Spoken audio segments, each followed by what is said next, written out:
এবারেও পুজোর ছুটিতে হই হই করে আমরা কয়েকজন বেরিয়ে পড়েছিলাম। এবারে আমাদের টোটাল ট্যুর ছিল 14 দিনের। ট্যুরের প্রথম দিনেই আমরা রাত 7:15 হাওড়া স্টেশন থেকে 13005 হাওড়া অমৃতসর মেলে যাত্রা শুরু করেছিলাম। সেই রাতটা আর পরের রাত কাটিয়ে পরদিন সকাল 8:30টার সময় আমরা অমৃতসর স্টেশনে পৌঁছে যাই। আমরা এখন 8:30টার সময় অমৃতসর স্টেশনে নেমে এখানে এসে রেস্ট নিচ্ছি সবাই।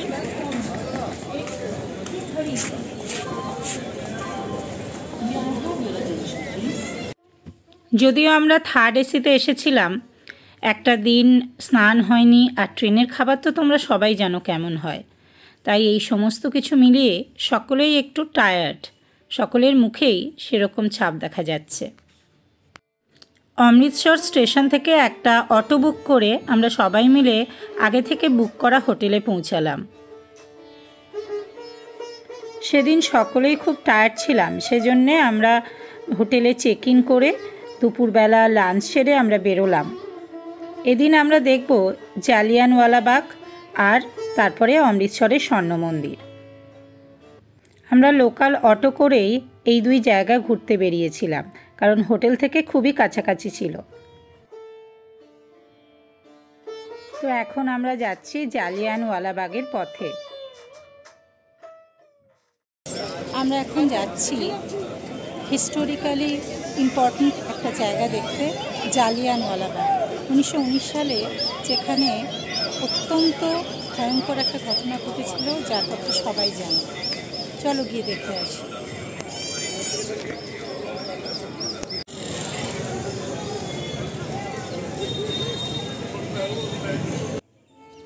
আমরা সকলেই ছোটবেলা থেকেই ইতিহাসের পাতায় পড়ে এসেছি জালিয়ানওয়ালাবাগ হত্যাকাণ্ড সম্পর্কে। 1919 সালের 13 এপ্রিল জালিয়ানওয়ালাবাগ ম্যাসাকার সংঘটিত হয়েছিল অবিভক্ত ভারতের পাঞ্জাব প্রদেশের অমৃতসর শহরে ইংরেজ সেনানায়ক ব্রিগেডিয়ার রেগিনাল্ড ডায়ারের নির্দেশে। এই জালিয়ানওয়ালাবাগ উদ্যানেই সমবেত নিরস্ত্র জনগণের উপর গুলি বর্ষণ করা হয়। আর এই বর্বরচিত হত্যাকাণ্ডের প্রতিবাদে রবীন্দ্রনাথ ঠাকুর নাইট উপাধি ত্যাগ করেন।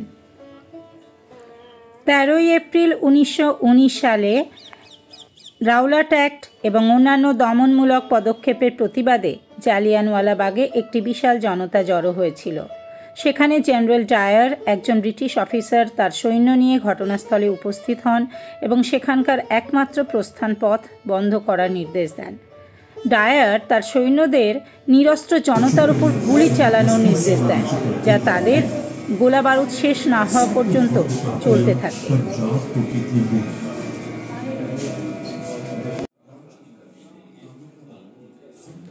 জালিয়ানওয়ালাবাগ হত্যাকাণ্ডের নৃশংসতা ছিল ভয়াবহ।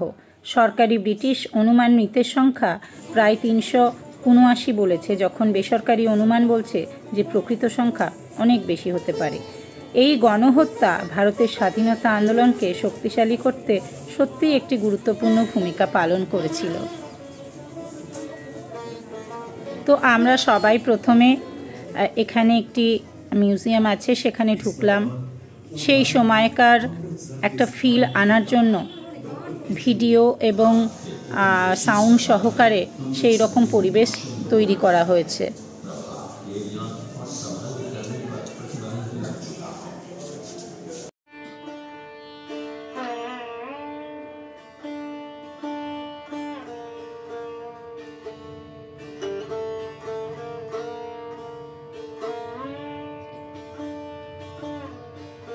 এই সেই জায়গা যেখানে ব্রিটিশরা সাধারণ মানুষের উপর গুলি চালিয়েছিল এবং সেই জায়গাগুলো এখানে চিহ্নিত করা আছে।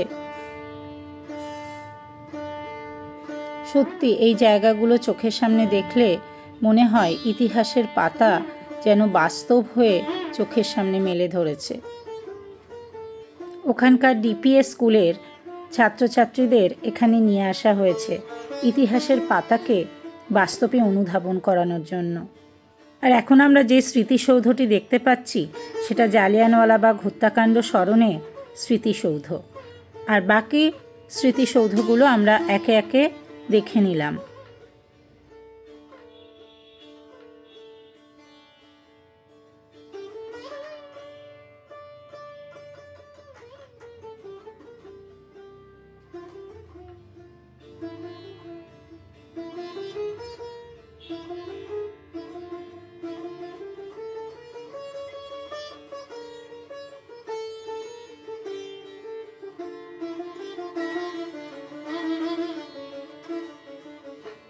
এটা অনেক বড় জায়গা জুড়ে এবং চারদিকে সুন্দর সবুজ গাছ দিয়ে গার্ডেন করা রয়েছে এবং ঘুরতে ঘুরতে অনেকটা সময় লেগে গেল।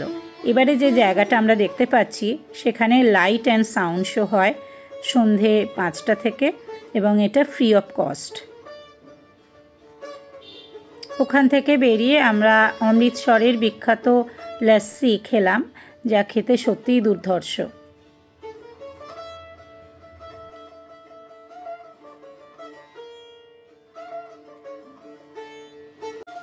এখন প্রায় সন্ধে হব আর এরকম একটা সময়ে আমরা এসে উপস্থিত হলাম অমৃতসরের বিখ্যাত স্বর্ণ মন্দিরের সামনে। এটা হয়তো সকলেই জানো যে এখানে ঢোকার জন্যে সবাইকে মাথা ঢেকে তারপর ঢুকতে হয়। আমরা এখন এসেছি শিখ ধর্মের অন্যতম পবিত্র টেম্পল, গোল্ডেন টেম্পল, যেটা সারা ভারতবর্ষের মানুষ চেনেন এবং এখানে প্রচুর মানুষ দেখতে আসেন স্বর্ণ মন্দির। তো সেটাই দেখতে আমরা ঢুকছি। এখন আমরা সন্ধ্যের সময় এসেছি, এখন এই 6:30 মতো বাজে আর চারদিকে অপূর্ব এক পরিবেশ, শিখ ধর্মের মন্ত্রোচ্চারণ হচ্ছে চারদিকে আর প্রচুর লোক সমাগম।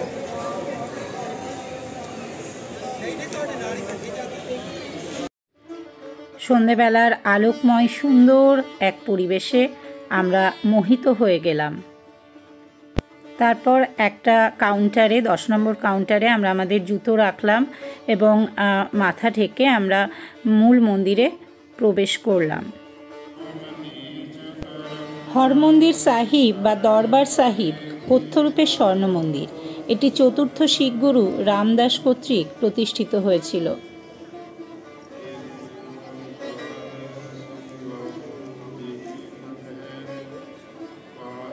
সন্ধেবেলা স্বর্ণ মন্দিরের যে অপূর্ব রূপ, সত্যি তা অবর্ণনীয়।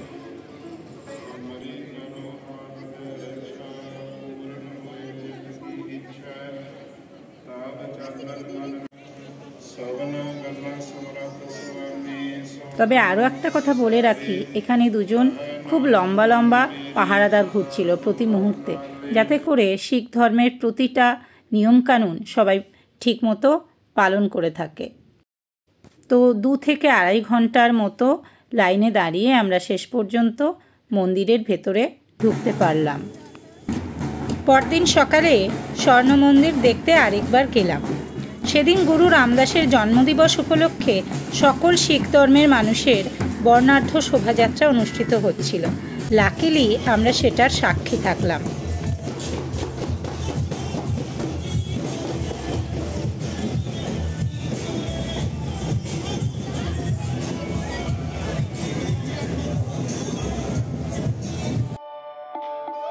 লাঞ্চ সেরে 3টের দিকে আমরা একটা গাড়ি ভাড়া করে চললাম অমৃতসর স্টেশন থেকে প্রায় 30 কিলোমিটার দূরত্বে আটারি ওয়াঘা বর্ডার। এটি ভারতের প্রতিবেশী পাকিস্তান থেকে বিচ্ছিন্ন সীমানা।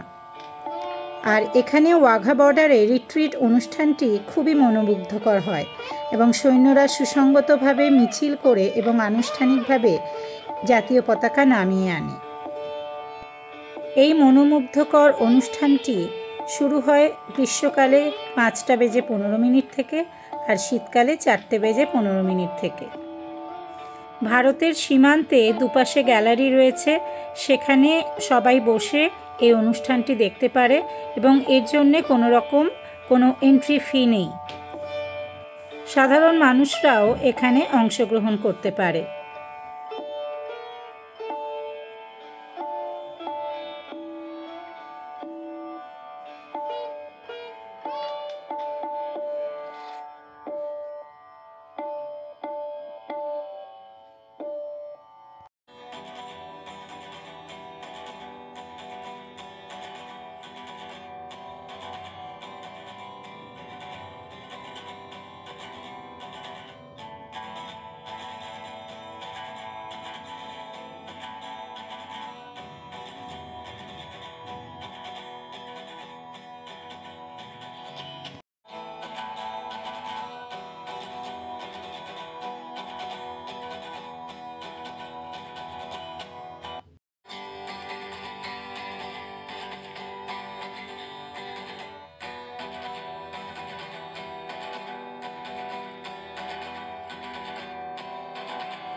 অনুষ্ঠানের একেবারে শেষের দিকে দুদেশের মাঝখানের এই গেট খুলে যায় এবং তখন দর্শকরা প্রচণ্ডভাবে উচ্ছ্বসিত হয়ে পড়ে এবং হাততালিতে ভরিয়ে দেয়।